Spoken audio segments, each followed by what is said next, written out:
Hi hello नमस्ते बिजनबारी खोज खबर हेरेर बसिराख्नुहुने सम्पूर्ण दर्शकवृन्दहरूलाई म शबनम राईको तर्फबाट हार्दिक स्वागत जनाउन चाहन्छु and today with us we have the very fine personality of this area I could say र उहाँको विषयमा भन्नुपर्दा उहाँ मानवथान सेवा समिति बिजनबारी तहसिलको तहसिल सचिव, दार्जिलिङ जिल्लाको जिल्ला सचिव अनि मानवथान सेवा समिति उत्तर पूर्वाञ्चल क्षेत्रको मूल सचिवको कार्यभार सम्हाली मानव धर्मको प्रचार प्रसारमा अगाडि बढे वापत उहाँले मानव धर्म प्रणेता श्री सतपालजी महाराजीको बाहुलीबाट लाइफ टाइम अचिभमेन्ट अवार्ड प्राप्त गरिसक्नु भएको छ।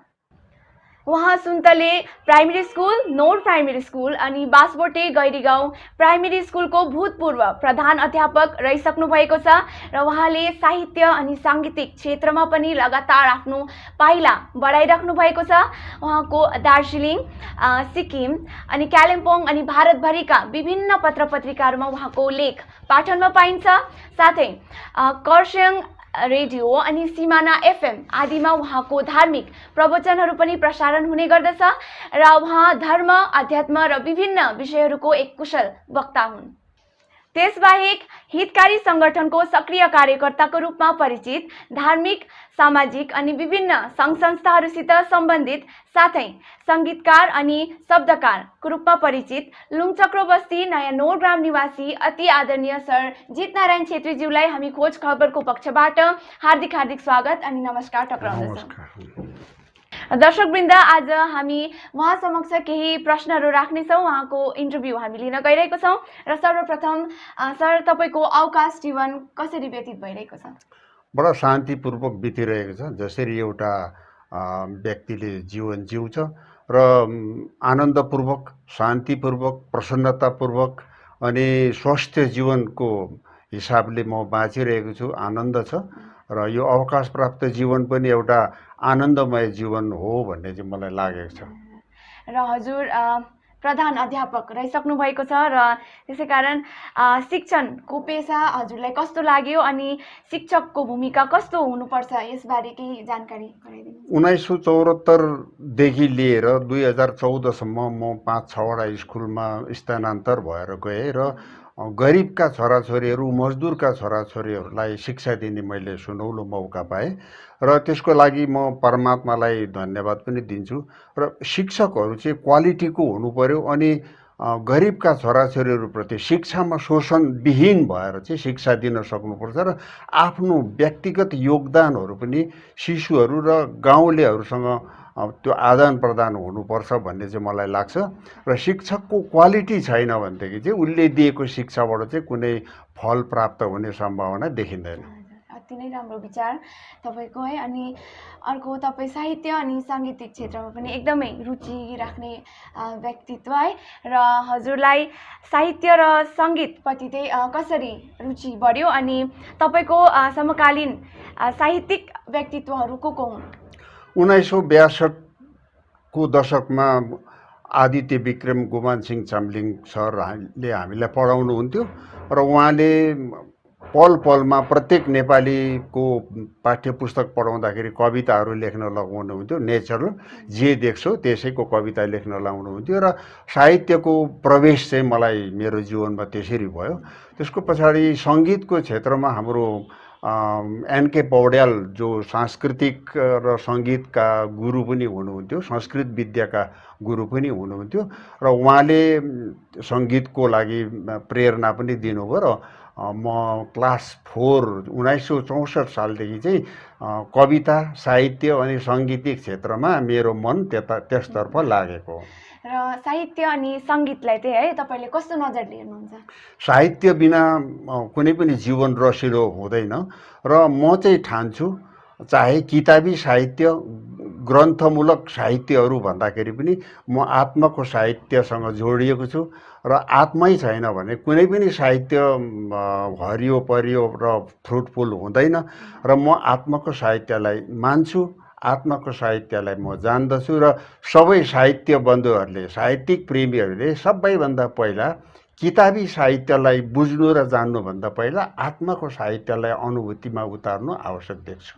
राम्रो र हजुर तपाईँद्वारा रचित भजनहरू पनि छन् है र तीमध्ये कुन कुन भजनहरू छन्? धेरै धेरै भजनहरूको रचना भएको छ। त्यसमध्ये धेरै धेरै गायिकाहरूले पनि त्यसलाई गाएका छन्। अनि हालैमा 2019-20को सद्भावना सम्मेलनमा भक्ति समर्पण क्यासेटमा मेरो 10वटा जति भजनहरू रेकर्डिङ भएको छ र तीमध्ये सबैभन्दा पुरानो 1972 सालमा रचित भएको र एउटा 1982 सालमा रचना भएको मनले धाएर आए माता अनि यो शरीर नै धाम हो, बन्सी बजाइदेऊ, मनको कालो पापको थैलो, श्वासले बाँधेको छ शरीर भन्ने र हे भगवान् म कहाँ जाउँ, यी कमसेकम 10वटा भजनहरू चाहिँ भक्ति समर्पण क्यासेटमा सङ्गीतबद्ध भएर गायक गायिकाहरूले गाएका छन् र त्यो सुनेर मलाई पनि लाग्छ कि मेरो जीवन केही हदसम्म सफल भयो र म त्यसबाट एकदमै प्रसन्न छु। र द्याट्स रियली पपुलर भजन है, एकदमै पपुलर भएको थियो है त्यो भजनहरू। र हजुर मानव उत्थान सेवा समितिको एकदमै कर्मठ एउटा कार्यकर्ताको रूपमा है हुनुहुन्छ र मानव धर्म कहिले प्रवेश, हजुर मानव धर्ममा चाहिँ कहिले प्रवेश गर्नुभयो अनि किन अन्य संस्थाहरूमा चाहिँ तपाईँ जानु भएन? 1970 सालदेखि चाहिँ म यो मानव उत्थान सेवा समितिको प्रचार प्रसारमा पछि लागिरहेको थिएँ र तर म एकदमै भर्खालोमा पनि थिएँ छु। मेरो अलिक भ्रमित दिमागले गर्दाखेरि मैले त्यसलाई लक्ष्यलाई प्राप्त गर्न सकिनँ र सबैभन्दा लामो जिज्ञासु भएर 70देखि 80सम्म चाहिँ म 10 वर्ष जिज्ञासु भएर 31 मई 1981को दिन चाहिँ मैले सद्गुरु महाराजको सन्तबाट मैले दीक्षालाई प्राप्त गरेँ र 1981को 31 मईमा उपदेश लिएपछि 2 जुनको दिन म शाखाको नोर शाखाको कार्यकर्ता भए, सचिव भए। त्यसको बादमा लगातार हुँदै तहसिल सचिव, जिल्ला सचिव, सिलगढी जोनको नर्थ इस्ट जोनको मूल सचिव, त्यसको पछाडि म जोनरल अधिकारी सेवादलको प्रान्तपाल पनि पहिलोपल्ट म भएँ। त्यसको पछाडि अफिस सेक्रेटरी भएर मैले त्यो गरेँ अनि शाखा आश्रम विभागको जेनरल सेक्रेटरी भएर मैले त्यसलाई चलाएँ र सङ्गठनलाई अगाडि बढाउँदाखेरि चाहिँ साङ्गठनिक प्रक्रियाहरू र जनसाधारणको हृदयभित्र प्रवेश गर्ने जुन प्रक्रियाहरू छ त्यसलाई अपनाएर सङ्गठनलाई अग्रिम पङ्क्तिमा ल्याउने मेरो ठुलो प्रचेष्टा थियो। र हजुर जिल्ला सचिव है, तहसिल सचिव र उत्तर पूर्वाञ्चल क्षेत्र मानव उत्थान सेवा समितिको एउटा मूल सचिवको रूपमा है हजुरले कस्तो कस्तो कार्यहरू गर्नुभयो र कुन कुन ठाउँमा हजुर भ्रमणको निम्ति जानुभयो? 1995मा म मूल सचिव भएपछि डुवर्स जलपाइगुडीको त्यस ताकमा 110वटा शाखाहरू थिए, सिक्किममा 35वटा शाखाहरू थियो, दार्जिलिङमा 36वटा शाखाहरू थिए। ती सबै शाखाको दैलोमा अनि त्यहाँका प्रेमीहरूलाई, प्रेमी भक्तहरूलाई चाहिँ मैले भेटेर उहाँहरूसँग मिटिङ सभाहरू गरेको थिएँ र अहिलेसम्ममा 1970देखि लिएर 2014सम्मको एउटा टार्गेटमा चाहिँ मैले जति शाखा र तहसिलहरू भ्रमण गरेँ त्यतिको चाहिँ अहिलेसम्म कुनै मूल सचिवहरूले भ्रमण गर्नुभएको छैन। र सेवादलको म 1997 र 98मा म जोनल अधिकारी हुँदाखेरि श्री गुरु महाराजजी रेलवे मन्त्री हुनुहुन्थ्यो र त्यसलाई मैले गार्ड अफ अनर महाराजजीलाई सम्मान गारदमा राखेर सलामी दिने मैले प्रक्रिया गरेँ र मैले सेल्युट पनि दिएँ र त्यो चाहिँ अहिले भारतभरि गुरु महाराजजीलाई गार्ड अफ अनर दिने प्रक्रिया चालु भएको छ। अनि हजुरले श्री गुरु महाराजजीको बाहुलीबाट लाइफ टाइम अचिभमेन्ट अवार्ड पनि प्राप्त गर्नुभयो है र हजुरलाई त्यो लाइफ टाइम अचिभमेन्ट अवार्ड त्यत्रो ठुलो मतलब महाराजजीको हातबाट है बाहुलीबाट अवार्ड प्राप्त गर्दा हजुरलाई कस्तो महसुस भएको थियो? त्यो लाइफ टाइम अचिभमेन्ट अवार्ड मैले महाराजजीकोबाट पाउँछु भनेर मैले आशा पनि गरेको थिएन र अचानक त्यो एवार्ड गुरु महाराजजीको बाहुली करकम्बलबाट मैले प्राप्त गरेँ र यो अत्यन्तै मेरो जीवनको बहुतै ठुलो अहम एउटा उपलब्धि हो र त्यो पाएर अझै मलाई के लाग्यो भने अझै मैले ज्ञानको प्रचार गर्नुपर्छ र म गरिब, दिन दुखी र असहायहरूको अनि महिला अबलाहरूको आँसु पुस्नमा मैले अझै पनि धेरै काम गर्नुपर्ने रहेछ भन्ने चाहिँ मलाई लाग्यो र उनको आशीर्वादहरू हरेक कार्यमा म जे पनि गुरु महाराजजीको कार्यको लागि जनहित र परोपकारको लागि म जे पनि गर्छु त्यो मेरो लागि एवार्डै एवार्ड छ। अनि मानव उत्थान सेवा समिति है को मुख्य मेन एम चाहिँ लक्ष्य चाहिँ के हो? मानव उत्थान सेवा समितिको मूल लक्ष्य चाहिँ विश्ववासी जति पनि मानवहरू छन् उनीहरूले प्राणलाई जानुन् अनि अरूको पनि प्राणलाई जानुन्।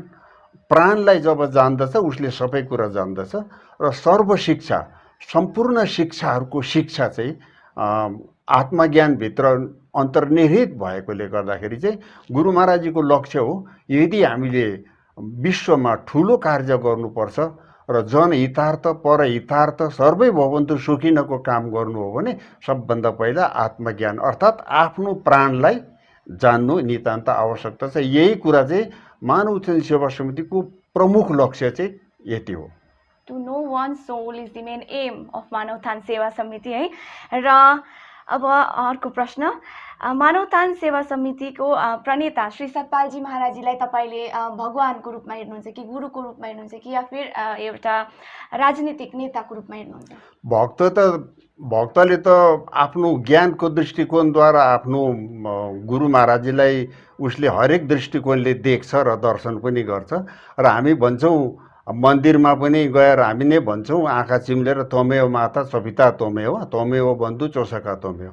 जसले त्यो आत्मज्ञानको प्रक्रियालाई मेडिटेसनलाई प्राइमोर्डियल भाइब्रेसनलाई जसले जानेको छ उसले गुरुलाई भगवान पनि देख्छ दर्शन गर्नु सक्छ, उसले नेता पनि देख्छ। किनभने गुरु भनेको त त्यसै पनि नेता नै हो, नेतृत्व नै हो। र भगवान कृष्ण पनि नेता हुनुहुन्थ्यो र दर्शक अनि द्रष्टा पनि हुनुहुन्थ्यो, स्रष्टा पनि हुनुहुन्थ्यो। र आज गुरु महाराजजी मेरो लागि भगवान पनि म मान्छु उहाँलाई अनि गुरु पनि मान्छु अनि उहाँ नेतृत्व गर्ने कुशल नेतृत्व भारतभरिको 5 करोड भक्तहरूको लागि समान रूपले समान दृष्टिकोणले सम्यक दृष्टिकोणले चलाएर राख्ने उहाँ एउटा नेताको रूपमा पनि एउटा भक्तले हामी मान्छौँ। एकदमै क्लियर आन्सर हजुरको है। र आत्मज्ञान है, टु नो वान सोल, एउटा आत्माको विषयमा भन्नुहुँदै थियो र आत्मज्ञान चाहिँ कसले प्राप्त गर्न सक्छ? आत्मज्ञान कुनै पनि मानव प्राणी जो चाहिँ मानवको रूपमा क्राउन अफ क्रिएसन मान्छे जो शरीर जो देहधारी छ उसले आफ्नो प्राणलाई जो यो प्राण चलायमान भइरहेको छ त्यसलाई जान्ने प्रक्रियालाई चाहिँ आत्मज्ञान भन्यो। र त्यो प्रक्रियालाई जान्नु नै मानव धर्म हो अनि त्यही नै उसको जीवनको मुख्य लक्ष्य हो। र धर्म र अध्यात्म एउटै हुन् कि भिन्नै हो र धर्म कस्तो विषय हो र यसलाई है धर्मलाई कसरी पालन गर्नुपर्छ या मान्नुपर्छ?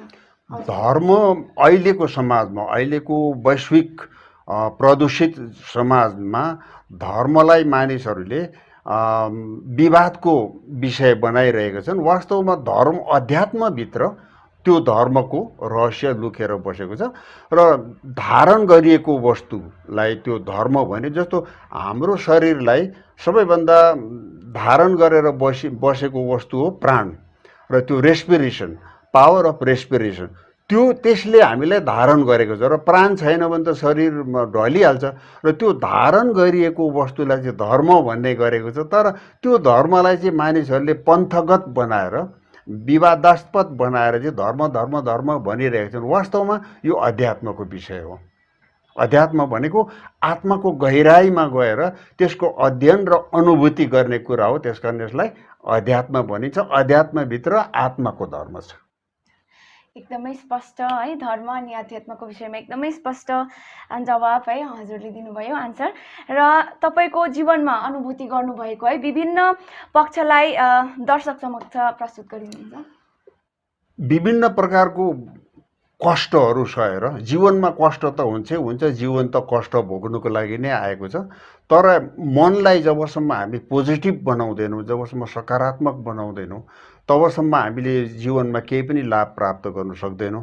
र आत्मज्ञान प्राप्त गर्नुभन्दा अगाडि मेरो जीवन अत्यन्तै तृणमय अर्थात् कष्टमय थियो। शान्ति र आनन्द भन्ने त कहीँ पनि थिएन। र आत्मज्ञान प्राप्त गरेपछि मैले टोटल सरेन्डर भगवानको चरणमा मैले लगाएपछि यता कष्टहरू आउँछन् अनि जान्छन्, आनन्द पनि आउँछ जान्छ, सुख पनि आउँछ जान्छ। तर मलाई गुरु महाराजजीले यथावत राखिछोड्नु भएको छ र एउटा समभावना, त्यो समभावना समान रूपमा हामी सदा एकनाश रहिरहन सक्ने बनाउनु भयो। र यी संसार त कष्टदायक त छँदैछ र संसारकै विषय कष्टहरूलाई जित्नुको निम्ति संसारकै विषयको चिन्तनले चाहिँ त्यो हामी पार हुन सक्दैनौँ र यसको लागि अध्यात्म ज्ञानको आवश्यकता छ। र मैले त्यस अध्यात्म ज्ञानको माध्यमबाट धेरै धेरै कष्टहरूमा अनुभव गर्ने मौका पाएँ, प्रभुलाई चिन्ने मौका पाएँ, ध्यानको अवस्थामा मैले गुरु महाराजजीको दर्शन पनि पाएँ। अनि उहाँकै गाइडलाइनको अनुसारले आज म यति क्षुद्र व्यक्ति पनि आज समाजमा म धेरैजनाको चिरपरिचित बनाउनु भयो गुरु महाराजजीले। यसको लागि म गुरु महाराजजीलाई कोटि कोटि दण्डवत प्रणाम गर्दछु। Spirituality is the answer of everything भनेको जस्तो हो। अनि अहिले अब इलेक्सन पनि आइरहेको छ है, र राजनीतिलाई चाहिँ हजुरले कस्तो कस्तो दृष्टिकोणले हेर्नुहुन्छ? राजनीति एउटा देशलाई चलाउने, एउटा समाजलाई चलाउने एउटा बाह्य प्रक्रिया हो त्यो, जसमा चाहिँ विकास अनि सडक निर्माण, घर निर्माण आदि आदि इत्यादि कुराहरू छन्। अनि त्यसमा दैत्य भाव, द्वेष भाव, छल कपट आदि जम्मै त्यहाँभित्र लुकेर बसेको छ। र राजनीतिले व्यक्तिको व्यक्तिगत मनोभाव, मानसिक प्रदूषण, बौद्धिक प्रदूषण, आत्माको विकास चाहिँ राजनीतिबाट सम्भव छैन। त्यसकारण सामाजिक संस्कार, सुनीति यस्ता व्यक्तिगत गुणहरूलाई, सद्गुणहरूलाई राजनीतिबाट प्रगति हुनु सक्दैन। त्यसकारण हामीले समाजवादलाई लिएर अगाडि बढ्नु पर्यो भने, जातिगत हिसाबले अगाडि बढ्नु पर्यो भने, वैश्विक परोपकारको हितमा कुरा गर्नु हो भनेदेखि चाहिँ राजनीतिलाई हामीले एउटा प्रयोग गर्ने एउटा सानो चिज सम्झेर अध्यात्मवाद अनि समाजवादलाई नै लिएर हामी चाहिँ हिँडिरहेका छौँ। राजनीति पनि चाहिन्छ, त्यसको विरोध पनि हामीले गर्नु हुँदैन। तर राजनीतिमा नेतृत्व गर्ने नेताहरूको बौद्धिक प्रदूषण र मानसिक प्रदूषण चाहिँ हुनु भएन र दैत्य भाव अनि छल कपटहरूदेखि उनीहरू कहिल्यै मुक्त हुन सक्दैनन्। तर अध्यात्मवादीहरू छल कपटदेखि सदा मुक्त रहन्छन्। त्यो समाज निर्माण गर्ने गुरु महाराजजीको लक्ष्य हो। र हजुर एक भूतपूर्व प्रधान अध्यापक हुनुहुन्छ है, भूतपूर्व शिक्षक हुनको नाताले है पहाडका सम्पूर्ण विद्यार्थीहरूलाई चाहिँ हजुरले कस्तो खालको शिक्षा दिन चाहनुहुन्छ? विद्यार्थीहरू जबसम्म आफ्नो गुरुको शरणमा गएर उनीहरूले श्रद्धा, एउटा प्रेम दर्शाउँदैनन् तबसम्म उनीबाट शिक्षा लाभप्रद हुन सक्दैन भन्ने कुरा चाहिँ हाम्रो विभिन्न धर्मशास्त्रहरूले, ग्रन्थहरूले भनेको छ।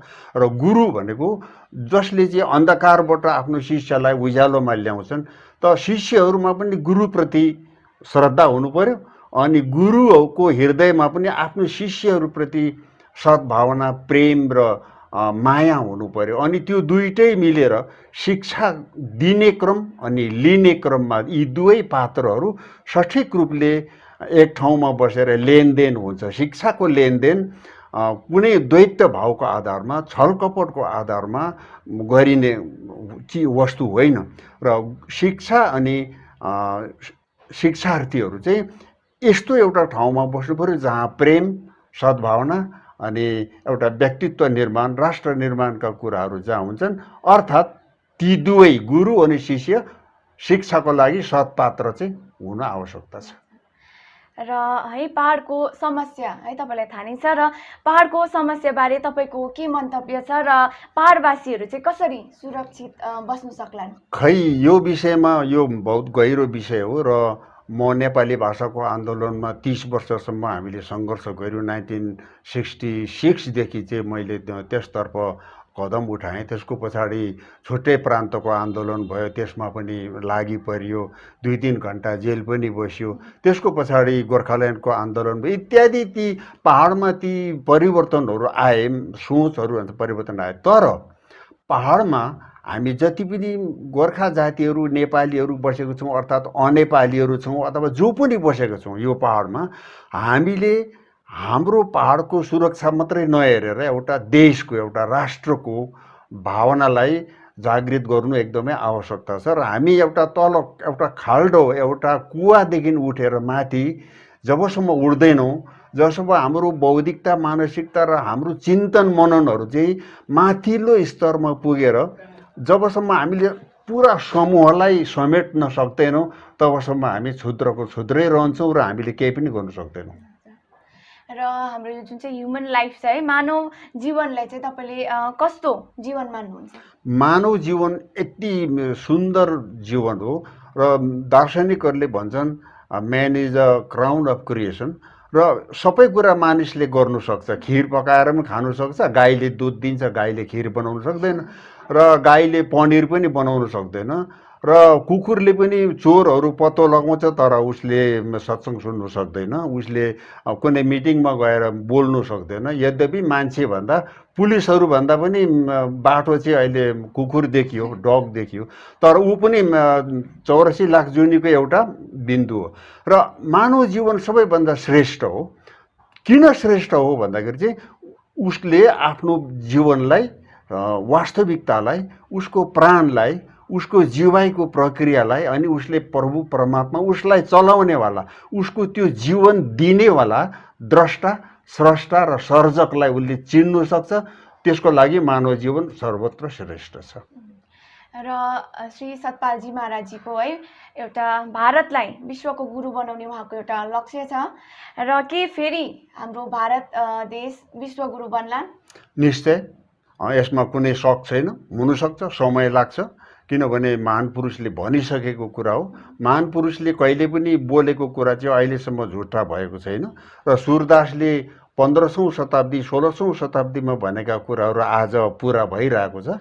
र गुरु महाराजजी भन्नुहुन्छ यो विश्वलाई, भारतलाई विश्वको गुरु बनाउनुको लागि प्रक्रिया प्राय 30% त अगाडि आइसकेको छ। भारत जागो यात्राहरू गर्नुभयो महाराजजीले, जनतासँग महाराजजीले लाग्नुभयो। र विश्वगुरु बनिनुको लागि केवल महान पुरुषको तन्त्र मन्त्र र महान पुरुषको इच्छाले मात्रै हुँदैन। महाराजजीले भन्नुहुन्छ सारा देशवासी पोजिटिभ थट्सलाई लिएर, सकारात्मक चिन्तनलाई लिएर अगाडि आउनुपर्छ र जनहितार्थ सर्वे भवन्तु सुखिनः, सर्वे सन्तु निरामय, सर्वे भद्राणि पश्यन्तुमा कश्चिदं दुःख भाग भवेत। सारा विश्व प्राणीहरूलाई सुख होस्, प्राणीहरूलाई पनि समृद्धि प्राप्त होस्, सुख होस्, आनन्द होस्, यो भावनालाई लिएर जब हामी अगाडि बढ्छौँ, भारत विश्वको गुरु हुनुको लागि त कति पनि लाग्दैन। र पोजिटिभिटी है, positivity will make everything happen है। र तपाईँ पहाडमा है भएका कुन कुन आन्दोलनमा चाहिँ देखा पर्नुभयो, देख्नुभयो हजुरले र भोग्नुभयो है, यसबारे केही टिप्पणी गरिदिनुहोस्। भाषाको आन्दोलनमा म जब लागि परेँ, त्यसको पछाडि आसाम, मेघालय, शिलोङ, अनि यता हाम्रो देहरादुन, भाग्सु, त्यहाँतिर घुम्ने मौका पाएँ। त्यहाँ गएर जनमानससँग भेट्ने मौका पाएँ। र हाम्रो गोर्खा सैनिकहरू, सुबेदार, ब्रिगेडियरहरू पनि हुनुहुँदो रहेछ। तर कि त भएको रहेछ, तर हाइलाइट कसैले गर्नु चाहेनन् भारतभित्रमा। र त्यस्तो फेरि फर्केर आएर छुट्टै प्रान्तको आन्दोलन भयो, त्यसमा पनि लागि पर्यौँ। र त्यो लागि परेर पनि त्यो फेरि विलय हुन गयो, त्यो फेरि सकियो त्यो आन्दोलन।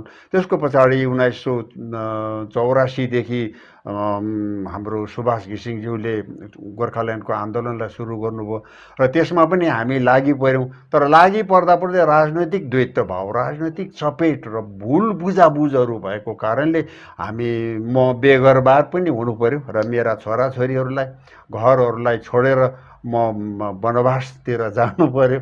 र त्यहाँ गएर पनि म आत्तिनँ। मैले कसैलाई एउटा कालो त्रिपल पनि मागिनँ र मैले कसैलाई हात थापेर चामल पनि मागिनँ। र मलाई गुरु महाराजजीले यथावत जस्तो छु त्यस्तै राखिदिनु भयो। र पहाडमा ती आन्दोलनहरूमा हात हालेर किन हात हाल्नु पर्यो भन्दाखेरि चाहिँ म मात्रै होइन, म मात्रै खुसी भएर हुँदैन, म मात्रै सुखी भएर हुँदैन, मेरो मात्रै परिवार आनन्दमा बसेर हुँदैन, सारा जनसमाज आनन्दित हुनुपर्छ, सारा जनसमाज सुखी र खुसी हुनुपर्छ। त्यसको लागि कतै हुन्छ कि त त्यहाँबाट सामूहिक विकास हुन्छ कि त्यहाँबाट सामूहिक केही प्रगति हुन्छ कि भन्ने आशाले नेपाली भाषाले मान्यता पायो भने हाम्रो यहाँ बङ्गालमा हाम्रो भाषा हाम्रो जननीले पूज्यनीय अवस्था पाउँछन् भन्ने लागेको थियो।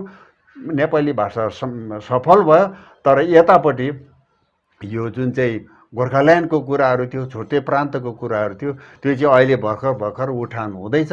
हेरौँ, प्रतीक्षा गरौँ, आशा गरौँ। आशाको त्यान्द्रो झुन्डिरहेको छ, त्यसलाई प्रतीक्षा गरिरहेको छ। र सामाजिक विकास कसरी हुन्छ? मान्छेको जुन सोच छ त्यो सोच अनुसारले उसले बाहिरको जनसमाजसँग उसले कम्पेयर गर्छ, उसले तुलना गर्छ, उसको बुद्धिलाई उसले जनहितमा लगाउँछ कि राम्रो कार्यमा लगाउँछ कि कुकर्ममा लगाउँछ, त्यो सामाजिक दृष्टिकोणहरूबाट त्यो परिणाम हातमा आउँछ। र यसरी समाजमा कोही धनी, कोही गरिब, कोही विकलाङ्ग, कोही असहाय इत्यादि त्यो देखेर, त्यो दृश्यहरू देखेर यदि उसको मनमा दयाको भाव, प्रेमको भाव, सहानुभूतिको भाव जब उत्पन्न हुन्छ, तब ऊ सामाजिक कार्यकर्ता र सामाजिक व्यक्तित्वमा खरो उत्रिन सक्छ। र त्यसरी नै सारा देशमा समाजवादको भावना, परहितार्थको भावना चाहिँ त्यसरी नै मानिसको हृदयमा चाहिँ प्रकटीकरण भएर आइरहेको हुन्छ। र संस्कार है, र संस्कार र संस्कृतिको बारे है केही जानकारी गराइदिनुहोस्। हामी बाँचुन्जेल जे जति पनि कर्म गरिरहेका छौँ अहिले अनि अघिल्लो जीवनमा जे गरिरहेको थियौँ, अघिल्लो जन्ममा हामीले जस्तो जस्तो कर्म गरेको थियौँ अहिले त्यसको रिजल्ट हामी भोग्दैछौँ। र अहिले हामी जे गर्दैछौँ त्यसको रिजल्ट फेरि हामी आउँदो जीवनमा हामी गर्नेछौँ। त्यो कर्महरूलाई त्यसलाई सञ्चित कर्म भनेको छ, अर्थात् डिपोजिट भएको कर्म।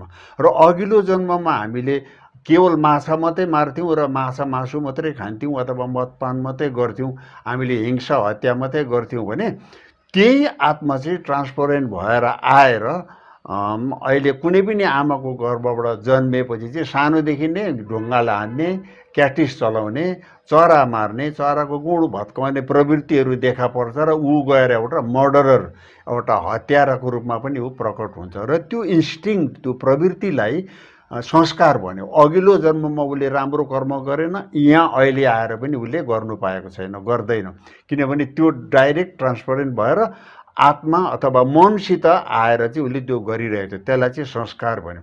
अनि त्यो पूर्व संस्कारलाई अहिलेको समयमा, अहिलेको वर्तमानमा त्यो पूर्व संस्कारहरूलाई कसरी छिनाउने, कसरी हटाउने, अर्थात् कसरी डिलिट गर्ने भन्ने ठुलो प्रश्न छ।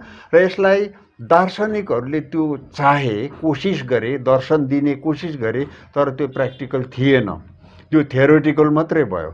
र समयमा आउने सद्गुरुका सन्तहरूले चाहिँ त्यो पूर्व जन्मको कुसंस्कारहरूलाई मेटाउनको, डिलिट गर्नुको लागि चाहिँ सत्सङ्गको व्यवस्था गरे। सत्सङ्ग सुनेर अनि त्यो आत्माको ज्ञान लिएर जब हामी ज्ञान साधना गर्छौँ, तब त्यो कुसंस्कारहरूलाई मेटाएर फेरि हामी नयाँ संस्कार हामीले सृजना गर्न सक्छौँ भन्ने कुरा भगवान् कृष्णले अर्जुनलाई, अनि रामले आफ्नो अयोध्यावासीहरूलाई, अनि वशिष्ठ मुनिले सारा शिष्यहरूलाई, सुखदेव मुनिले सारा भारतवासीहरूलाई सुनाउनु भएको प्रमाण छ।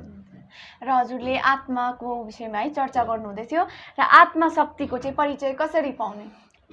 शरीरलाई चलाउनेवाला, जस्तो शरीर त हाड मासले बनेको छ, यो त एउटा जड वस्तु हो, र यसलाई चलाउनेवाला चाहिँ प्राण हो।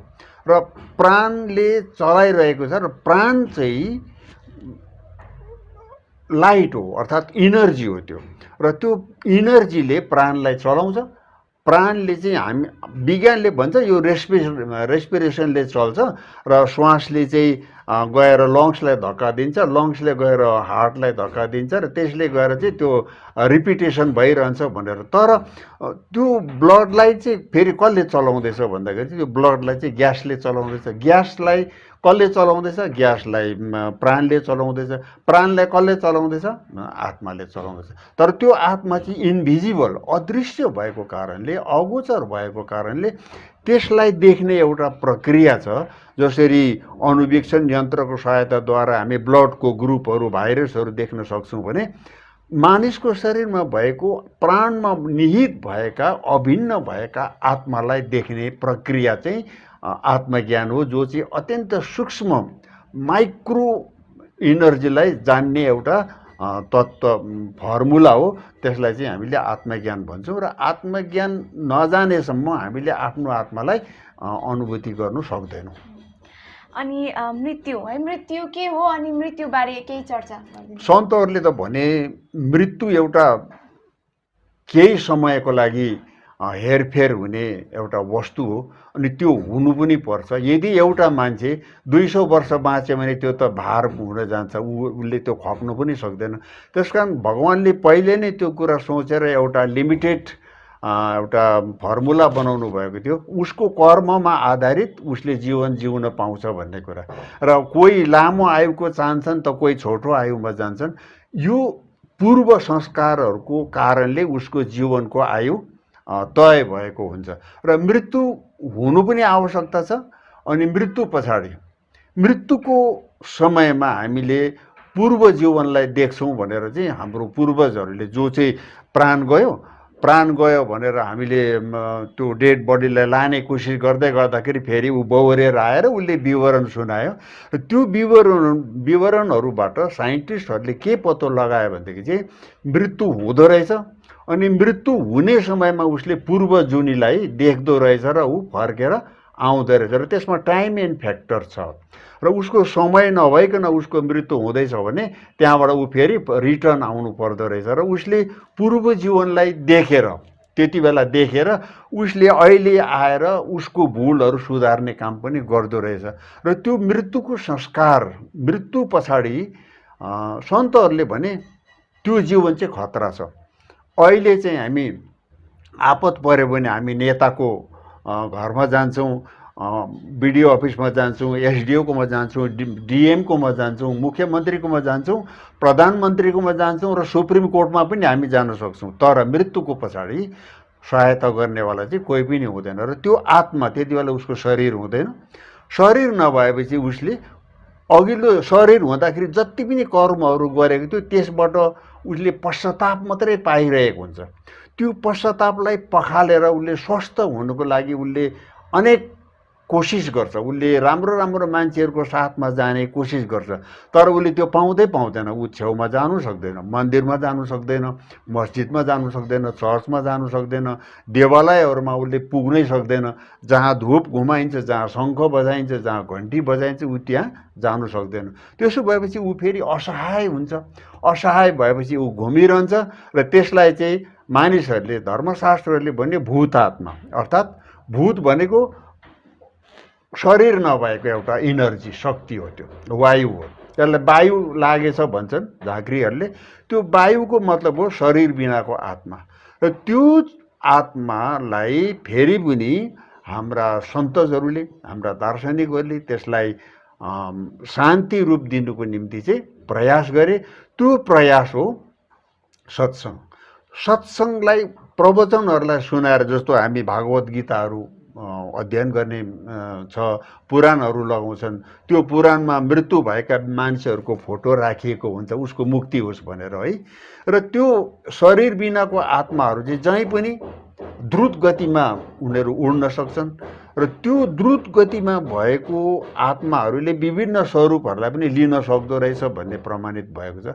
र अहिले आएर सबैलाई आत्माको विषयमा अध्ययन गर्ने समय पनि छैन अहिलेको वर्तमान युगमा र सबै नै कमाउने धुनमा छन् अनि सबैलाई हतार छ अहिले। र म को हुँ, म कहाँबाट आएँ, मेरो कर्तव्य के हो, मेरो आत्मा के हो, मेरो प्राण कसरी चल्दैछ, यो प्राणभित्र के छ, मेरो ब्लडमा के छ भन्ने कुराहरू खोजी गर्ने समय छैन अहिले कसैलाई। त्यसकारण उनीहरू आफ्नो जीवनदेखि परिचय पाउनदेखि वञ्चित छन्। र यही कुरा हाम्रो सन्त महात्माहरूले, ऋषि मुनिहरूले भने कि जीवनको पछाडि जुन मृत्युको पछाडि जुन एउटा रहस्यमय जीवन छ त्यो चाहिँ खतरनाक छ र खतरा छ। अनि ज्ञानीहरूले जसले पनि परितार्थ कर्महरू गरे उनीहरूको जीवन मृत्यु पछाडि पनि सुखदायक र लाभदायक छ। That's really a satisfying answer है। अनि कर्म है, कर्मको विभाजन कस्तो प्रकारले गरिएको छ यसबारे केही चर्चा गरिदिनुहुन्छ? कर्मणुवादिका रस्ते मा फलेसु कदाचन भगवान् कृष्णले अर्जुनलाई त्यो कुरा बताउनुहुन्छ। र कर्म दुई प्रकारको, विशेष कर्मलाई दुई प्रकारले मानिएको छ। एउटा हो सत्कर्म, एउटा हो कुकर्म। अनि अर्को त्यसको हेल्पर, त्यसको सहयोगी कर्महरूलाई भनेको छ एउटा अकर्म, एउटा विकर्म। र सत्कर्म भनेको आत्माको सानिध्यबाट परमात्मालाई साक्षी राखेर उनको आज्ञामा रहेर गरिएका, धर्मशास्त्रलाई आधार मानेर गरिएका, अनि धर्मको मर्यादा र मान मर्यादा र उनको अनुशासनमा रहेर गरिएको परहितार्थ, पुरा विश्वहितको लागि ठानेर गरिएको कर्महरूलाई चाहिँ सत्कर्म भनियो। अनि प्राणलाई जान्ने काम र मेडिटेसन गर्ने काम, ध्यान योग साधना गर्ने कामलाई सत्कर्म भनिएको छ। कुकर्म के हो भन्दाखेरि चाहिँ त्यो भित्र पनि आत्मा छ, यो प्राणीमा पनि आत्मा छ, यो पनि म जस्तै हो भनेर जान्दा जान्दै पनि उसलाई हत्या गर्ने काम, उसलाई मार्ने काम गरिन्छ, त्यसलाई कुकर्म भनिन्छ। अनि कुनै पनि मानव प्राणी छ, उसलाई हामी जान्दछौँ यो मेरो आफ्नो मान्छे हो, यो मेरो सम्बन्धित व्यक्तित्व हो, उनी मेरो बहिनी हुन्, उनी मेरी आमा हुन्, उनी मेरी भाउजू हुन् भनेर उसले जान्दा जान्दै पनि एकजना मान्छेले उनीप्रति दुर्व्यवहार गर्छ, उनको चित्त दुखाउँछ, उनलाई रुवाउँछ, त्यो पनि कुकर्ममा आउँछ। र ती दुई प्रकारका कर्महरूलाई भगवान् कृष्णले अर्जुनलाई त्यो बताउनु भयो कि सत्कर्म मानिसले गर्नुपर्ने कर्म चाहिँ सत्कर्म हो। अनि जो कर्मबाट भट्किन्छ उसले चाहिँ कुकर्म मात्रै गरिरहेको हुन्छ। अनि त्यो कुकर्मको प्रभाव, त्यसको रिएक्सन चाहिँ 100 जन्मसम्म लगातार भइरहन्छ कि जबसम्म त्यसले भोगेर सक्दैन तबसम्म उसले त्यो जन्म र मृत्युको आवागमनलाई उसले पाइरहन्छ, उसले भोगि नै रहन्छ। अनि उसले कहिले पनि सुख शान्ति र ऐश्वर्य जीवन पाउँदैन। र त्यो कुकर्मलाई छोडेर अकर्म अथवा विकर्म भनेको गर्नै नहुने काम, जुन चाहिँ पशुलाई हामी वध गर्छौँ त्यो गर्नै नहुने काम, हामी आमाहरूलाई गाली गर्छौँ अर्थात् समाजमा हामी नराम्रो कामहरू गर्छौँ, बाटो हिँड्नेहरूलाई हामीले खोचे थाप्छौँ, लङ्गडो लडाउँछौँ, होइन, बन्दुकले मार्छौँ, तीर धनुले हिर्काउँछौँ, वध गर्छौँ कसैको, ती सबै विकर्म अनि अकर्म। त्यस्तो प्रकारले भगवान् कृष्णले बताउनु भयो। अर्को रहस्यमय कुरा भगवान् कृष्णले बताउनुहुन्छ कि कर्ममा अकर्म कसरी देख्ने, अकर्ममा कर्म कसरी देख्ने भन्ने कुरा। हामी संसारको मान्छे चाहिँ अकर्ममा चाहिँ कर्म देख्दो रहेछौँ, अनि कर्ममा चाहिँ अकर्म देख्छौँ, अकर्ममा कर्म देख्छौँ। यसको समन्वय कसरी गर्ने भन्दाखेरि चाहिँ हामी आफूलाई चाहिँ सम्झिन्छौँ यो सबै म हो गर्ने, मैले गरेको, यो बिल्डिङ मैले बनाएको, यो फ्यान मैले लगाएको, मैले रासिन पानी ल्याएको, मैले ग्यास चुल्हा ल्याएँ, मैले पकाएँ, मैले अचार पिसेँ र मैले पढेको र मैले जति कसैले गर्नु सक्दैन भन्ने यो जुन मनोभाव छ, यो चाहिँ कर्ममा अकर्ममा कर्म देख्नु।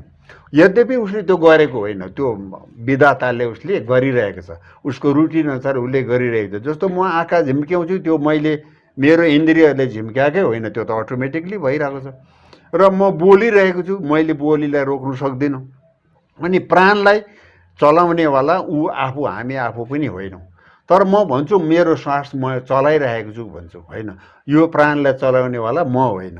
त्यसकारण त्यो प्राणलाई चलाउनेवाला चाहिँ भगवान् हो, तर हामीले म हो गर्ने भन्दाखेरि चाहिँ कर्ममा चाहिँ अकर्म अथवा अकर्ममा कर्म देखिरहेको छु। मैले गरेको होइन, त्यो काम भगवान्ले गर्नु हुँदैछ, तर म ठान्छु मैले गरेको भनेर, त्यो चाहिँ अकर्ममा कर्म देखेको।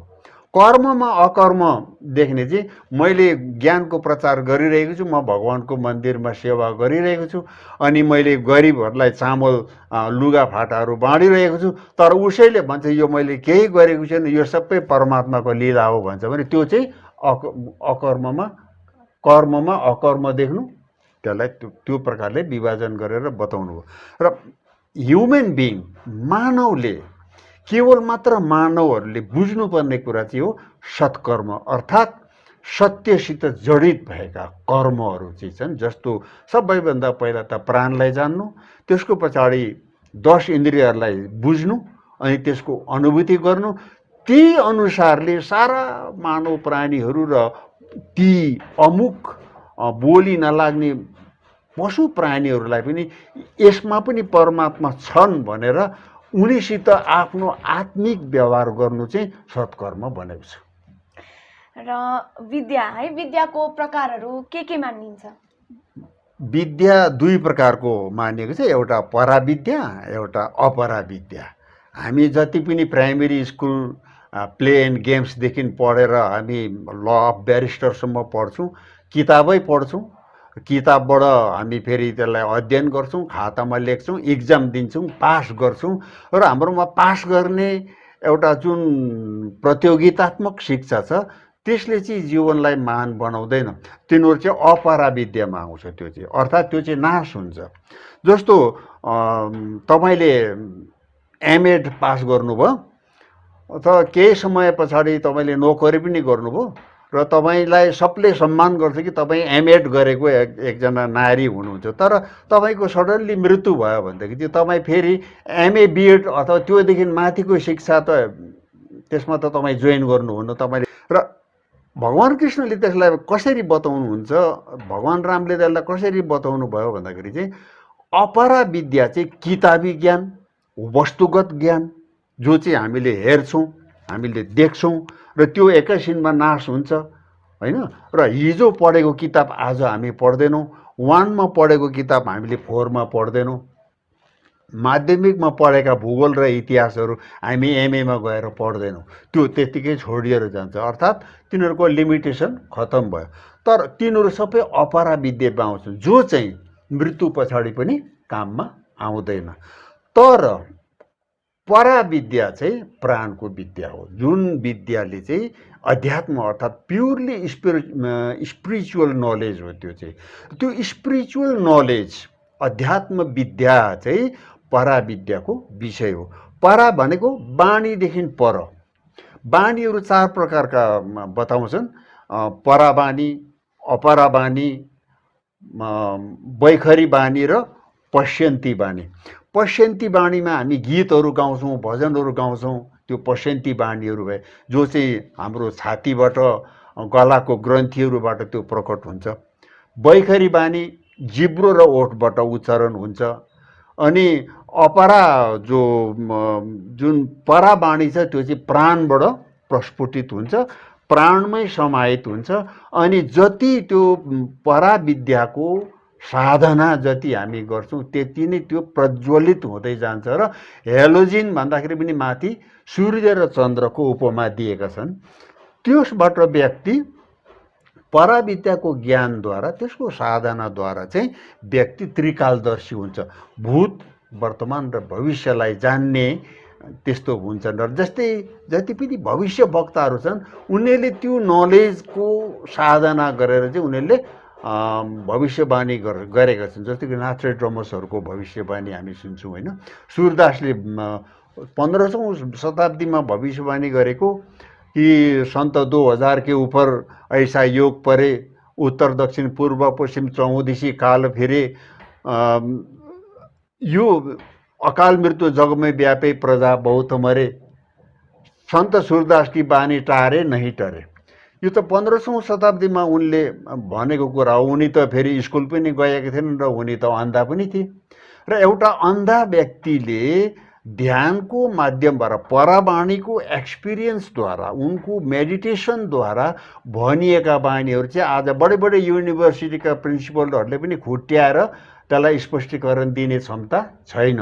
र हामीले त्यो परावाणीको विषयलाई जान्नु हो भने अहिले हामीले श्री सद्गुरुदेव महाराजजीका सन्तहरू, ती तत्त्वदर्शी सन्तहरू भन्छन्, उहाँहरूकोमा गएर हामीले त्यो प्रक्रियालाई जान्ने कोसिस गऱ्यो भने हामी पनि त्यो विद्यालाई जान्न सक्छौँ। त्यो छ, सबै फिट गरेको छ, मान्छेको जीवनमा सबै कुरा फिट गरेको छ।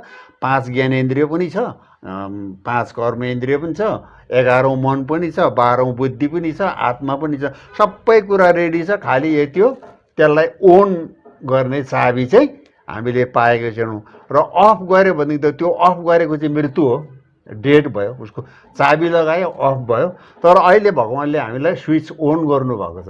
र यो स्विच अन गरेको टाइममा चाहिँ हामीले त्यो प्राइमोर्डियल भाइब्रेसन, पराविद्या भन्छ, त्यो प्याराफिजिकल नलेज, त्यो प्राइमोर्डियल भाइब्रेसन, आत्माको स्पन्दन, प्राणको स्पन्दनलाई चाहिँ जान्ने प्रक्रिया, त्यसको फर्मुला चाहिँ हो आत्मज्ञान।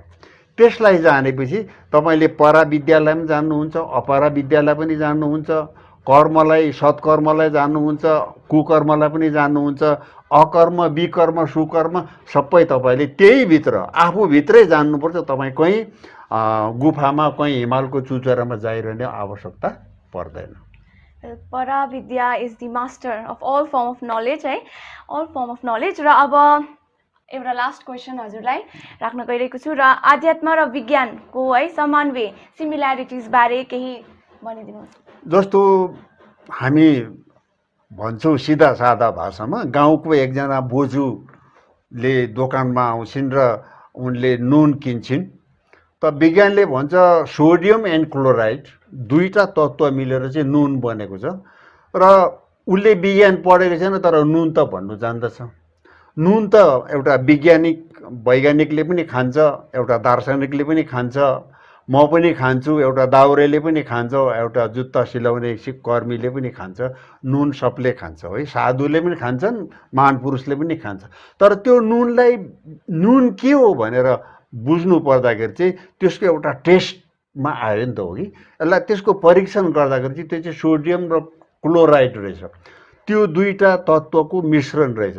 तर त्यो बुढी बोजूले अर्थात् मैले अथवा तपाईँले पनि मलाई 1 केजी सोडियम क्लोराइड दिनुहोस् त हामी भन्दैनौँ दोकानमा गएर, हामी के भन्छौँ, सिधा नुन भन्छौँ।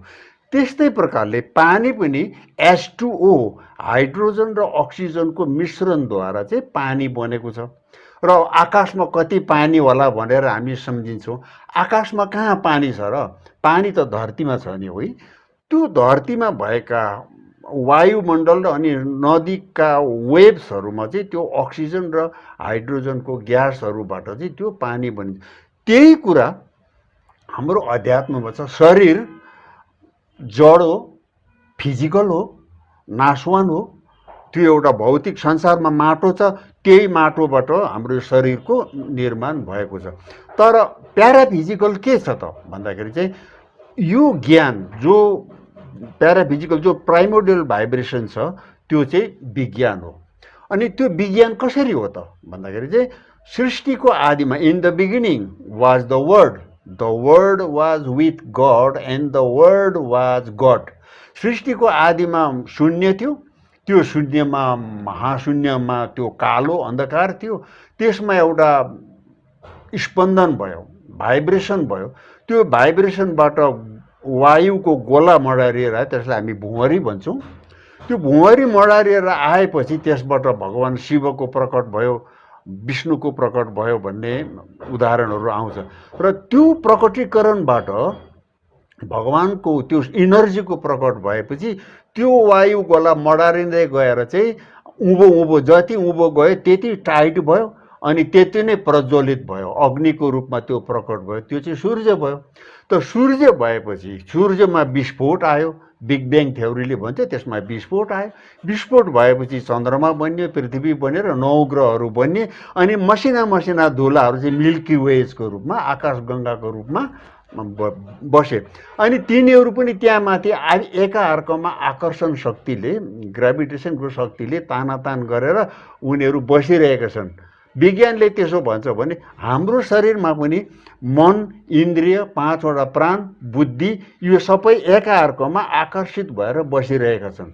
र त्यो in the beginning was the word, जुन चाहिँ भाइब्रेसन थियो, स्पन्दन थियो, जुन आवाज थियो, त्यही आवाजलाई भगवान शङ्करले सरस्वतीलाई प्रकट गर्नुभयो। सरस्वतीलाई प्रकट गर्नुभयो र लु तिमी चाहिँ अब यो स्पन्दनको जुन प्राइमोर्डियल भाइब्रेसन छ, यसलाई मैले पहाडको टाकुरामा लगेर राखेँ भने त पछि मानिसहरू प्रगति हुँदै गएपछि त्यो चुचुरामा पुगेर चाहिँ यसको दुरुपयोग गर्छन्। समुद्रको तलहटीमा लगेर राखौँ भने त्यहाँ पनि मान्छे पनडुब्बी लगाएर त्यहाँ पनि पुग्छन् र यसको दुरुपयोग हुन्छ। आकाशमा झुन्ड्याएर राख्ने ठाउँ कहीँ पनि छैन। धरतीभित्र गाडो भने त्यो पनि एक दिन आग्नेयगिरी पर्वत विस्फोट भएर त्यो पनि कोइला खरानी बन्छ। त्यसकारण मैले यो सोचेको छु कि मानिसको हृदयमा नै त्यो भाइब्रेसनलाई प्रकटीकरण बीजारोपण गरिदिनु पर्यो भनेर भगवान शङ्करले आफ्नो मन्तव्य प्रकट गर्नुभयो र भगवान विष्णुले पनि त्यसलाई यस गर्नुभएपछि सरस्वतीको प्रकटीकरण गर्नुभयो, अर्थात् ज्ञान, नलेज। सरस्वती भन्नुको मतलब नलेज। त्यो सरस्वतीलाई मूर्त रूपमा एउटा महिलाको रूपमा प्रकट गरेपछि चाहिँ उहाँलाई त्यस विषयको ज्ञान गराएर मानिसको हृदयमा बीजारोपित गरिदिनु भयो भनेर शास्त्रले भन्छ। र त्यस पछाडि हाम्रो प्राण चल्न थाल्यो। पहिला त शरीर मात्रै थियो, त्यो सरस्वतीलाई अन्तस्करणमा हालेपछि चाहिँ त्यो हाम्रो प्राण सुचारू रूपले चल्न थाल्यो र मान्छेले सोच्न सक्ने भयो, जान्ने भयो, बुझ्ने भयो, उसले तातो चिसोको अनुभूति गर्ने भयो। त्यो नलेज चाहिँ विज्ञानमय छ। त्यसैलाई विज्ञानले प्याराफिजिकल इनर्जी भन्यो अथवा प्राइमोर्डियल भाइब्रेसन भन्यो। त्यो प्राइमोर्डियल भाइब्रेसन जो इन द बिगिनिङमा थियो त्यही अहिले हामी श्वास गरेर सास फेरिरहेको छौँ। त्यो प्राइमोर्डियल भाइब्रेसन यही प्राण हो। त्यसकारण यो शरीरभित्र विज्ञान अनि अध्यात्म एकै साथमा सदा निरन्तर जीवन जन्मेकोदेखि लिएर मृत्युकालसम्म पनि त्यो यथावत एक समान रूपले चलिरहेको छ। यसले कुनै मुस्लिम भनेर त्यहाँ दुविधा पनि छैन, अनि schedule caste, schedule tribe, other caste इत्यादि त्यसमा कुनै भेदभाव छैन। प्राइमोर्डियल भाइब्रेसन एउटा अस्ट्रेलियनमा पनि छ, अफ्रिकनमा पनि छ, अनि एउटा हात्तीले पनि त्यो भाइब्रेसन त्यो त्यसैले ऊ बाँचिरहेको छ, अनि तपाईँ र ममा पनि त्यही भाइब्रेसनले चलिरहेको छ। त्यसलाई जान्नु, त्यो प्राइमोर्डियल भाइब्रेसन, त्यो इनर्जीलाई जान्नुको लागि चाहिँ गुरु महाराजले हुनु त्यसलाई मानव धर्म। ख्राइस्टले पनि मैले यो मानव धर्मको प्रचार गरिरहेको छु भनेर भन्नुभएको चाहिँ त्यो ओल्ड टेस्टामेन्टमा पाइन्छ। भगवान बुद्धले पनि मैले यो प्राइमोर्डियल भाइब्रेसनको ज्ञान जुन बोधि तत्त्वको कुरा छ यो चाहिँ विज्ञानमय छ। विज्ञानदेखि रहित कुनै पनि चिज हाम्रो अध्यात्ममा छैन। कुनै पनि चिज जान्ने उत्सुकता हुन्छ, त्यो उत्सुकता विज्ञान हो भने जानेर त्यसलाई अनुभूति गर्नु अध्यात्म हो। र पूजा गर्ने मन बनाउनु आध्यात्मिक विचार हो। पूजा गरिसकेर अनुभूतिमा उतार्नु अध्यात्मको विषय हो। र इन्स्ट्रुमेन्टहरू छ, जस्तो हामी मन्दिरमा गएर घन्टी बजाउँछौँ, त्यो एउटा वैज्ञानिक इन्स्ट्रुमेन्ट हो। तर त्यो घन्टीको आवाजबाट आफूलाई अन्तस्करणमा त्यसलाई अनुभूतिमा ल्याउनु अध्यात्मको विषय हो। र विज्ञान त हाम्रो जीवनबाट कहिले पनि फरक छैन नि। तर हामीले त्यो विज्ञानलाई नबुझेर विज्ञानसँग हामीले आत्मसात गर्नु नसक्दाखेरि चाहिँ विज्ञान फलाना, अध्यात्म फलाना, धर्म फलानो चिज, अध्यात्म यस्तो चिज भनेर हामीले पृथकतावादी विचारधाराहरूलाई हामीले अगाडि बढाएकोले गर्दाखेरि बुझ्नु नसकेको। तर वास्तवमा मानिसको जीवन जो पनि जीवन छ त्यसमा अध्यात्म अनि विज्ञान दुईटै छ। र सन्तहरूले भने अध्यात्म भनेको आत्माको गहिराई। तपाईँले मेडिटेसन गर्न थाल्नुभयो भने त्यो जस्तो भगवानको हाम्रो संसारमा भगवान बुद्धले बोधि तत्त्वलाई प्राप्त गर्नुभयो। त्यसमा धेरैले प्रश्न गरे, उनले बोधि प्राप्त गर्यो भगवान बुद्धले, तर त्यसमा उनले कसरी चाहिँ बोधि तत्त्व, त्यो बोधि तत्त्व चाहिँ के थियो भन्ने कुराहरूको प्रश्न गरे। त्यो बोधि तत्त्व के थियो भन्ने कुरा चाहिँ जबसम्म तपाईँले आफैले चिनी मुखमा खानुहुन्न र या गुड मुखमा लाउनुहुन्न तबसम्म गुडको टेस्ट तपाईँले मैले किताबमा लेखेर र नक्सा बनाएर तपाईँले एक्सपिरियन्स हुने कुरा होइन। तपाईँले गुड खानु पर्यो र तपाईँले नै एक्सपिरियन्स गर्नु पर्यो। त्यस्तै प्रकारले यो प्राइमोर्डियल भाइब्रेसन, प्राण अर्थात् धर्म अर्थात् अध्यात्म, यो विषयलाई जान्नुको निम्ति चाहिँ हामी खुदैले त्यहाँ गएर सन्तको शरणमा गएर त्यो प्रक्रियालाई हासिल गरेर चाहिँ मेडिटेसनमा बस्नु पर्यो र आफूले आफूलाई त्यहाँ देख्नु पर्यो। अनि मात्रै त्यो मानव धर्मको प्र्याक्टिकल नलेज हुन्छ। हामीले धर्मको रियालिटीलाई हामीले त्यति बेला जान्न सक्छौँ। जानेर मात्रै, जस्तो जान्नु र मान्नुमा के फरक छ भनेर मानिसहरूले भन्छन् धर्मलाई मान्छन्, म धर्मलाई मान्छु भनिरहेका छन्। मान्नु एउटा कुरा हो, जान्नु अर्को विषय हो।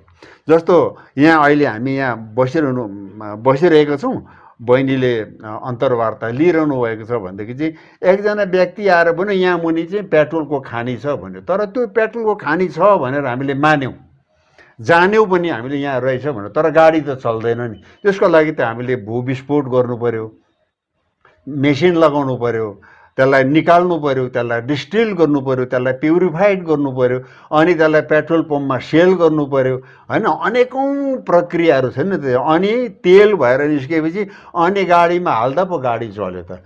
तर यहाँ मुनि मेरो घरको मुनि पेट्रोल छ भन्दैमा हामीले मानिहाल्यो भनेदेखि त गाडी त चल्दैन। त्यस कारण मान्दैमा हुँदैन। जस्तो मलाई भोक लाग्यो, तपाईँहरूलाई भोक लागेको छ, हाम्रो श्रोताहरूले जहिले अहिले सुनिरहनु भएको होला, तपाईँहरूलाई भोक लागिरहेको होला। अब हलुवाको महिमा एकदम लेखेर यत्रो ठुलो ठेलीमा लेख्यो, हलुवा, गाजरको हलुवा, खिरको महिमा। तर तपाईँले त कागजमा मात्रै देख्नु हुँदैछ त त्यो महिमा त, तर खानु मन लागिरहेछ, अगाडि त आएको छैन। त्यस कारण मान्नु र जान्नुमा आकाश पातालको फरक पर्छ। र हामीले धर्म मान्यौँ, कहीँ गएर सयपत्री फुल चढाइदियो, कहीँ 2टा सिन्का धुप जलाइदियो, नमस्कार गरिदियो, अनि तपाईँको आँखा त चिम्मै हुन्छ त। त्यो चिम्म हुनुको मतलब के हो? तपाईँले त्यहाँ गएर आँखा फुकालेर किन हेर्नु भएन त? त्यहाँ त गएर त हेर्नु पर्थ्यो। तर त्यहीँ पुगेर चाहिँ तपाईँले हात जोडेर चाहिँ आँखा चिम्काउनु। त्यसको मतलब द्याट गड विदिन यु, त्यो परमात्मा तपाईँभित्रै हुनुहुन्छ। त्यसको इन्स्टिङले, त्यसको प्रवृत्तिले तपाईँको आफै आप आँखा बन्द हुन्छ र तपाईँलाई भित्र हेर भन्ने सङ्केत गरेको हो त्यो, हो कि? र त्यो भित्र हेर भन्ने कुराको सङ्केत नबुझेर चाहिँ हामीले के गर्छौँ, यसो मन्दिर देखेर यसो गरेर यहाँ यसो गर्छौँ। त्यसको मतलब तिमी यहाँ छौ भनेको नि, तर जानेको चाहिँ छैन। र यो अध्यात्म एवं विज्ञानको क्रममा प्राण अध्यात्ममय विषय छ भने त्यसलाई एक्सपिरियन्स गर्ने कुरा चाहिँ विज्ञानमय छ। जहाँ विज्ञानको उत्तर छैन त्यहाँबाट चाहिँ अध्यात्मको उत्थान हुन्छ। विज्ञानमा सबै कुराको उत्तर छैन पनि, तर त्यो अध्यात्मको लागि सहयोगी छ। त्यसै कारण आज मानिसले, हामीले भन्छन् पुरानो धर्महरू एकदमै अन्ध परम्परा हो, यो एकदमै रूढीबुढीका कुराहरू हुन् भन्ने हाम्रो बुढापाकाहरूले भन्ने गर्छन्। कहीँ कहीँ हाम्रो पठित विद्वानहरूले पनि त्यसो भन्छ। तर होइन, कुनै पनि धर्म, कुनै पनि व्यवसाय, कुनै पनि वाणिज्य, कुनै पनि मानिसले गर्दै आएका कर्म, संस्कार, संस्कृतिहरूको विषयमा हामीले जान्नु पर्यो भने त्यो विज्ञानको विषय हो। त्यहाँ विज्ञान छ, जुन विज्ञान चाहिँ ज्ञानको भण्डार हो। र ज्ञानको भण्डारलाई, विज्ञानको अर्थात् ज्ञानको भण्डारलाई हामीले आत्मसात गरेर, एक्सपिरियन्समा उतारेर, त्यसलाई अध्यात्मसँग जोडेर बल र मानसिक बुद्धिलाई हामीले शिखरमा लान सक्छौँ। त्यसको लागि चाहिँ अध्यात्म अनि विज्ञानको समन्वयकरण क्रिया हुनु पर्यो। त्यसको एउटै मात्रै सबैभन्दा सरल प्रक्रिया छ, त्यो हो आत्मज्ञान। त्योदेखि सिवाय समन्वयकरण गर्ने, त्यसलाई समन्वय गर्ने, त्यो दुईटा ज्ञानको भण्डारहरूलाई एक ठाउँमा ल्याएर जोड्ने प्रक्रिया चाहिँ भौतिक विद्याहरूमा छँदै छैन। त्यो एउटै मात्रै विद्या हो, जो चाहिँ पराविद्या हो, जो चाहिँ आत्मज्ञानको प्रक्रियाद्वारा हामीले त्यो दुईटा भण्डारहरूलाई एकीकृत गर्न सक्छौँ। त्यसकारण गुरु महाराजजीले त्यो आत्मज्ञानलाई महानताको ज्ञान, त्यो अध्यात्मको ज्ञान हामीलाई दिनुभएको छ। र त्यसलाई सारा मनुष्यहरूले त्यसलाई जातिभेदहीन भएर, कुनै पनि तेरो मेरो रहित भएर, अनि कालो गोरो, जातिपाती, धनी गरिब, होचो अग्लो पुड्को इत्यादि जे जस्तो पनि छ, मान्छे छ, केवल मात्र मान्छेले त्यो ज्ञानलाई प्राप्त गर्नु सक्छन्। त्यो उहाँहरूको जीवन अधिकार हो। र यही कुराहरू चाहिँ अध्यात्म एवं विज्ञानले मानिसलाई प्रेरणा दिन चाहन्छ। एकदमै स्पष्ट, सरल, सहज है उत्तरको निम्ति हजुरलाई धेरै धेरै धन्यवाद। हुन्छ, धन्यवाद तपाईँहरूलाई पनि।